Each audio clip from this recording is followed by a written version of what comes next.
Puji dan syukur atas kebaikan Tuhan di dalam hidup kita, di mana hari ini saya masih bisa bertemu dengan Anda untuk terus membacakan kebenaran firman Tuhan yang selalu saya bacakan setiap pagi. Saya berharap saudara-saudara tetap selalu dalam lindungan Tuhan, tetap selalu sehat, dan setia untuk mendengarkan apa yang saya bacakan tentang kebenaran firman Tuhan. Hari ini, saya ingin membacakan di dalam Yosua 13 ayat yang pertama sampai ayat yang ke-7 tentang daerah-daerah yang belum direbut. Saya berharap saudara-saudara tetap selalu mendengarkan sampai hal ini selesai. Demikianlah firman Tuhan.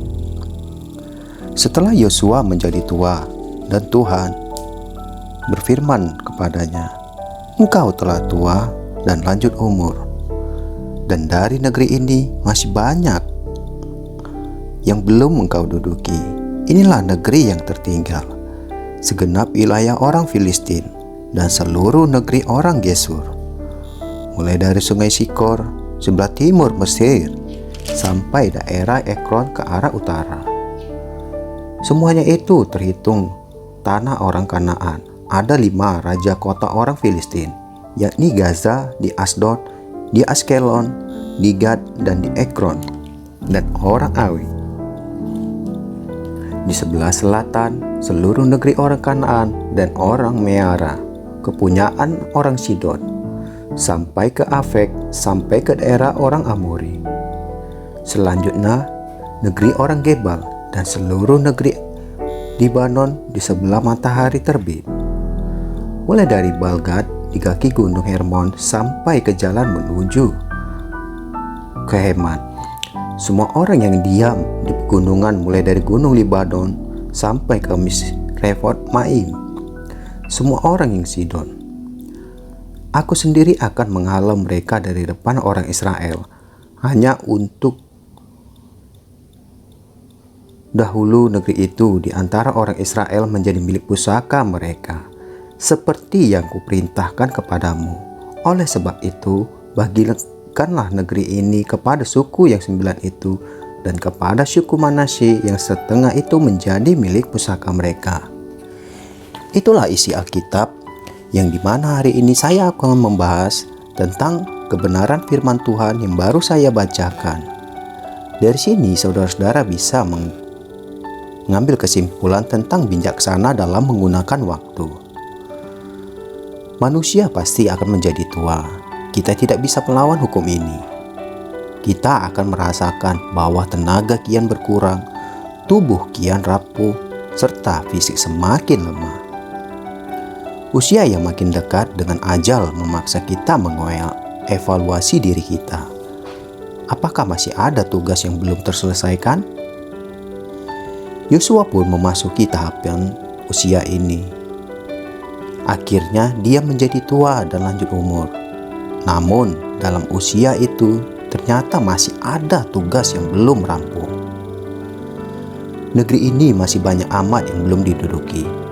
Firman Tuhan kepadanya, padahal rencana Allah adalah Israel harus mengambil alih semua tanah Kanaan. Yosua mungkin sudah tidak sanggup lagi berperang dan mengangkat pedang. Oleh karena itu Tuhan mendelegasikan tugas terakhir kepadanya.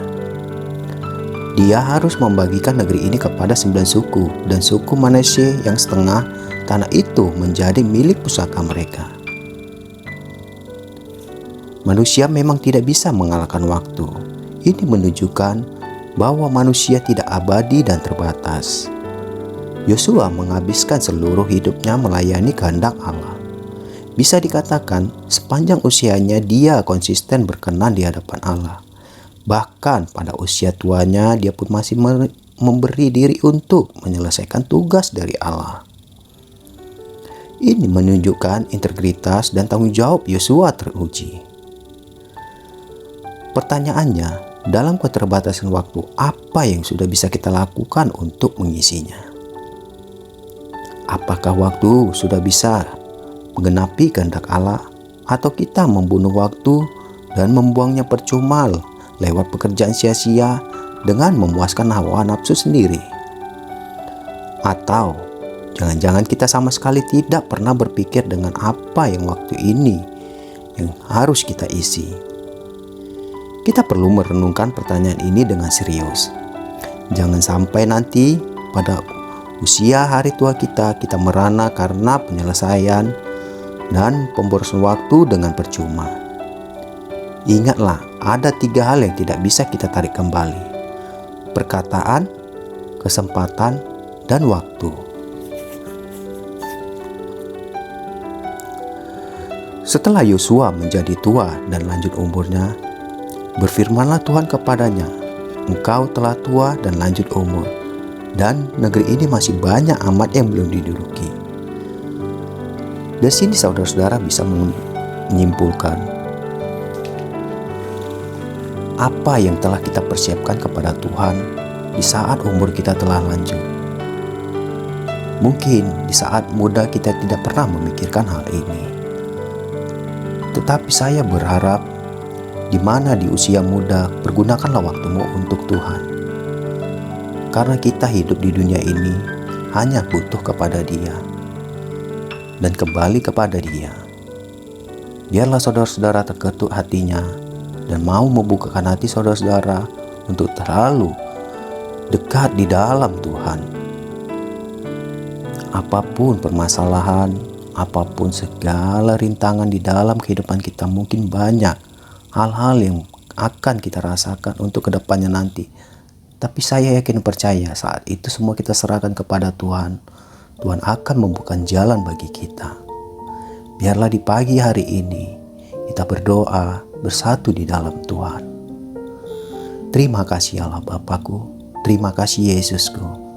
Biarlah Tuhan memberi kebijaksanaan di mana usia kami yang semakin lanjut ya Tuhan. Kami tidak tahu kapan kami akan kembali di dalam Engkau, tapi kami akan percaya saat kami dekat Engkau, kami merasa ada satu kedamaian dan ketenangan di dalam hidup kami. Berkati ya Bapa, buat orang-orang yang mendengarkan selalu kebenaran firman-Mu, biarlah mereka terketuk hatinya dan membuka pikirannya untuk selalu dekat dan selalu berharap di dalam Engkau, bukan kepada manusia. Apapun yang kami rasakan di dunia ini Tuhan, biarlah ini ujian bagi kami untuk layak atau tidak layak di hadapan-Mu ya Bapa. Berkati Tuhan apapun segala pekerjaan yang kami lakukan. Berkati juga buat anak-anak kami di dalam pendidikan dan studi mereka ya Tuhan.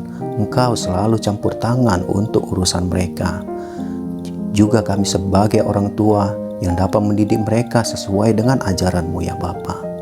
Biarlah hati kami seperti Engkau dalam mendidik anak-anak kami. Biarlah hati kami terketuk untuk selalu menyebarkan segala kebenaran firman-Mu dimanapun kami berada ya Bapa. Terima kasih Bapa, terima kasih Yesus. Biarlah pagi hari ini hati kami dipenuhi dengan kasih-Mu selalu. Engkaulah jalan dan tujuan akhir hidup kami ya Bapa. Dan biarlah kami akhiri segala pembacaan firman-Mu hari ini hanya di dalam nama Tuhan Yesus Tuhan kami. Haleluya, amin. Terima kasih saudara-saudara masih selalu tetap setia untuk mendengarkan segala kebenaran firman yang selalu saya bacakan setiap hari. Jika ini berguna, saudara-saudara bisa membagikannya kepada teman-teman atau kerabat saudara. Dan sekali lagi saya mengucapkan puji dan syukur buat segala kebaikan Tuhan untuk mempertemukan kita selalu di dalam mendengarkan segala kebenaran firman Tuhan. Terima kasih Allah Bapa, Engkau sungguh baik dalam hidup kami. Haleluya, amin.